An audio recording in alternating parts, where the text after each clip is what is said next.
May pagkakataon na nga sana mga idol ang Golden State Warriors na makakuha ng easy win sa kanilang game laban sa Denver Nuggets matapos ibalita na hindi maglalaro dito sina Nikola Jokic, Jamal Murray at Christian Braun bago magsimula ang laro. Ngunit sa kasamaang palad, imbes na manalo sila, natalo pa nga sila sa pilay na team ng Nuggets 114-105 kung saan sobra nga itong ikinagalit ng halos lahat ng mga fans. Kaya malaking katanungan ngayon, bakit nga ba sila dito natalo? Well, sa umpisa pa lang masyado nga pong kampante ang lahat ng mga players. Hindi nga sila nagbibigay ng karagdagan effort sa depensa at pagkuha ng rebound na rason bakit na-out hustle sila dito ng Nuggets. Sinabayan pa ito ng pagkakaroon nila ng napakaraming turnovers at ang pagkakamali sa mga ginagawang play na siyang sinamantala ng Denver Nuggets. Maliban dyan, mismong si Stephen Curry na rin naman ang nagsabi na meron nga pong fatigue sa kanilang factor ang malamyanyang performance ngayong araw dahil bagamat nakapagtala siya ng 20 points, umabot lamang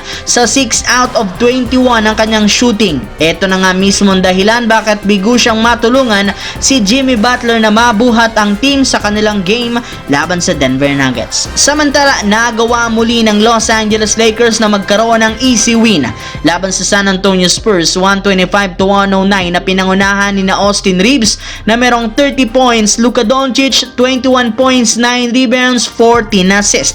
Nag-step up rin naman sina Jordan Goodwin, Dorian Finney-Smith na nagtala pareho ng 15 points, Dalton Knecht 13 points, Gabe Vincent 11 at si Jackson Hayes 9 points, 11 rebounds. At sa pagkapanalo, meron na silang 42 wins, 25 losses kung saan nakabalik na sila sa pang-apat na pwesto kung saan nalampasan ng Memphis Grizzlies.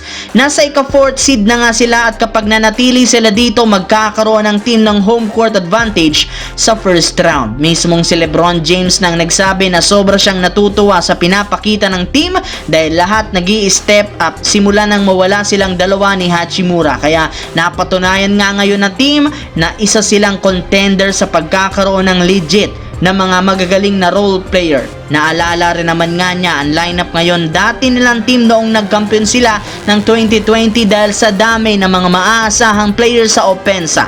Napakasolido ng chemistry na siguradong ready nang pumasok sa NBA playoffs.